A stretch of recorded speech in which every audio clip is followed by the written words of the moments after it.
Greetings and welcome back to Room 303 in Sophomore English. We turn now in our hymnals to Rudyard Kipling's Danny Deever. I'm with you on page 653 and following. Before we begin there, though, let's go back. We are at the last poem of collection number 1 in your anthology.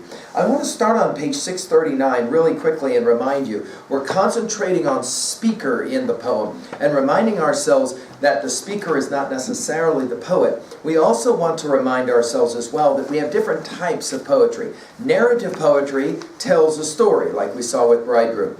The lyric poetry that we study will just be a speaker sharing thoughts, feelings, insights to create a single unified impression. Of course, imagery matters for us, figurative language matters for us, reading fluently, as page 639 says, matters for us. Let's turn to page 641 really quickly. Rudyard Kipling, get a couple of things about him there.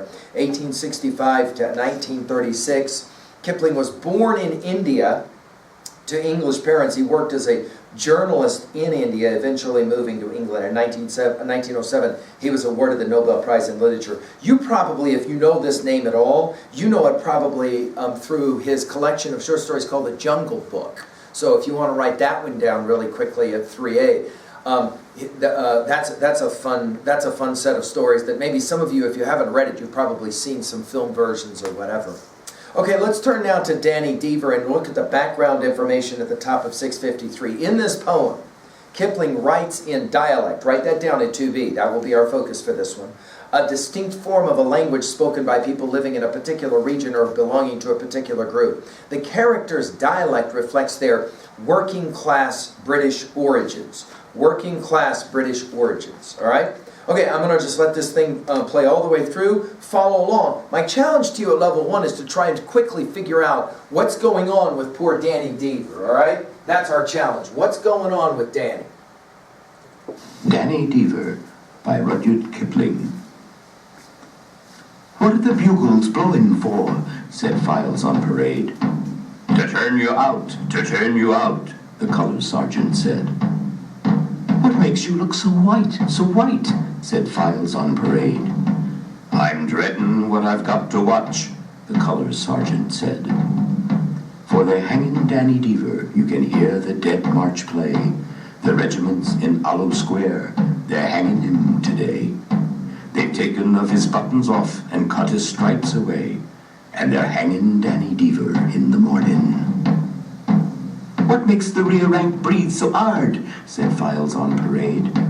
It's bitter cold, the color sergeant said. What makes that front rank man fall down? Says files on parade. A touch of sun, the color sergeant said. They are hanging Danny Deever, they are marching of him round. They have halted Danny Deever by his coffin on the ground. And you'll swing in half a minute for a sneaking, shooting hound. Oh, they're hanging Danny Deever in the morning. His cart was right hand caught to mine, said files on parade. He's sleeping out and far tonight, the color sergeant said. I've drunk his beer a score of times, said files on parade. He's drinking bitter beer alone, the color sergeant said. They are hanging Danny Deever, you must mark him to his place, for he shot a comrade sleeping. You must look him in the face.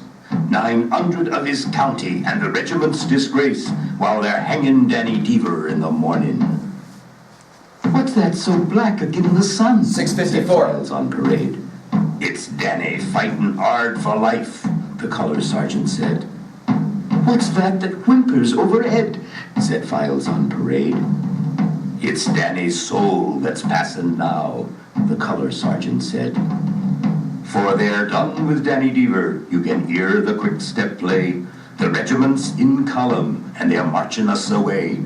Oh, the young recruits are shaking, and they'll want their beer today, after hanging Danny Deever in the morning. All right, jot down at level 1. This is really a simple poem that describes a single event in the life, single day, of a soldier. right? I mean, that's really all that's going on here. Jump to 2b quickly, by the way. Let's point out the dialogue element of this poem. Did you see that? So you have two speaking back and forth. Of course, the two are listed for you at the bottom of 653. The files on parade is the soldier who directs marching formations, and the color sergeant is the flag bearer. So you've got this interesting exchange. Of course, the question obviously is, who is the one primarily doing the speaking, telling in this poem? Well, it's obviously some young soldier, right? He says, I slept right next to Danny Deever. Three things are happening in this poem at level 1. 1, all of the men who are soldiers are being brought up to stand in front of the gallows to watch what will happen to their colleague Danny Deever. 2, Danny is brought out and he is hanged, and the reason he is hanged is apparently he killed somebody in the regiment. 3, at the conclusion, they're all marched off. It's a simple little poem in that regards. And yet at 2a, let's jot down now messages. What are the major messages of a poem like this? Well, there's often kind of two perspectives. One perspective has to do with that notion of there's people in the military who basically just serve and have to serve. That is to say, they're not officers, they're not higher rank. And for them, the challenge is understanding what always is going on. There's those with power, there's those without power, we might say. And the relationship between those two groups of people is sometimes hard to understand, especially for those without power. Number 2, another major message here is, it is sad to say it, but inevitably, things come back to kind of get you, bite you on the can, as they say, for something that you've done. There is always retribution, or most always retribution for the things that have been done that should not have been done. In other words, Danny Deever must be paying for past sins, we might say. Finally, of course, there's the potential message of misunderstanding. There's no way to maybe understand what's going on, that kind of element of what's going on today, and then to be told, and then to be like, there's things we see or witness we would prefer not to see or witness, we might say. Of course, at 2b, we've already mentioned the use of dialect, notice here. As well, the repetitions, did you notice it? They played the little drums in the background to give you a sense of that, what's going on out here. In other words, this is one of those situations where you really don't have much choice. You're going to get, you're going to get walked out, you're going to watch your buddy get hanged, and that's going to be the end of it. Or for Danny Deever, who is never actually able to speak in the poem, he obviously is going to hang today. At 3a, there's interesting songs that maybe you're familiar with. You're probably familiar with that as I walked out in the streets of Laredo, as I walked out in Laredo one day. That's a famous song from American folktale in the West about a young man who is about to die, who is about to pay for a crime that he has committed or whatever. What is the song for you? What is the film for you, the show for you that plays the same game? Do you have an execution text you're familiar with, where somebody gets executed, for example, in the text?